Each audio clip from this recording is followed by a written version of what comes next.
What is going on, guys? So, obviously, some news about the Raiders defensive end, Clelin Ferrell, that was drafted in 2019, fourth overall pick. He was ACC Defensive Player of the Year. He had like 26, 27 sacks. That Clemson defensive line, I wanted to draft one of these guys badly that year.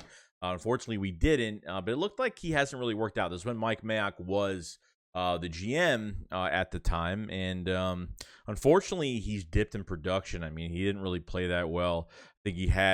I think he had like over 600 snaps his rookie year, and I think it dipped like half or less than halfway to 300 snaps. So he hasn't really done well at all. And this is a guy that it's going to cost you a good amount if you pick him up. The Raiders are not picking up his fifth-year option right now. He's going to cost you about $9.9 million for the year, which if a team acquires him, they're going to have to redo his deal because there's no way there's a team that's out there that's going to pay him $9.9 million in 1 year when this guy's not even playing top level right now. So and this is like from the beginning of when the Eagles were in the draft process, and I love David Ojabo from Michigan, and I really wanted to draft him. He ended up getting an Achilles. The Eagles signed Derek Barnett pretty quickly on a 2-year deal. 2-year extension, I should say. And, I figured we would have made another move for Clowney or something else. I don't know. Maybe there's something else on the market. I didn't know what they were going to do. I mean, Ferrell, this would be a signing to where you kind of let him prove himself this year in a rotation. I think they need to add at least one more body or two at defensive end. I would at least try to add one more body if they can. And, you're going to have to trade for him, unfortunately. So what are you going to give up? Hopefully, absolutely nothing. I wouldn't give up nothing more than a 6th, 5th round pick. Really. I wouldn't give up a 5th round. I think that's just being generous. He's been absolutely non-productive. He hasn't lived up to at least if he is productive, he's not living up to his first round potential because he has dipped in snaps and he has gotten worse and worse on the depth chart as the years have been going past. So let me know what you guys think about Clelin Ferrell, man. I don't know what's going to happen, but this is another option for the Philadelphia Eagles. And like I said, it's a prove-it year for him.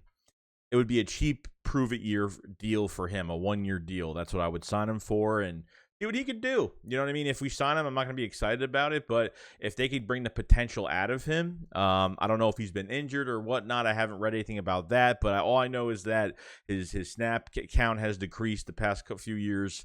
Hasn't lived up to that first round, 4th overall potential in 2019, and unfortunately that's the case. So other than that, that's pretty much it, guys. Let me know what you guys think about Clelin Ferrell and what you think of adding him to the roster as like a prove-it deal in a rotation. You got Brandon Graham is coming off of an Achilles injury at an old age. You got to think about that, and you have Josh Sweat that ended up getting hurt late in the year last year, but I got a new contract last year, and he's a 7 to 9 sack type guy season. Hopefully he plays better.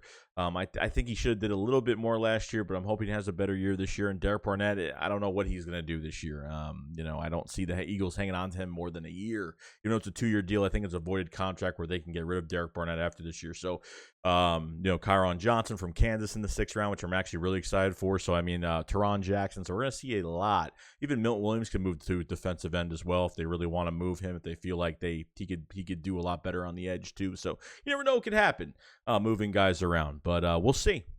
You guys have a fantastic day. I'll see you guys on the next one. SHAKESQUAD up, Falls Live. Peace out, guys. Peace.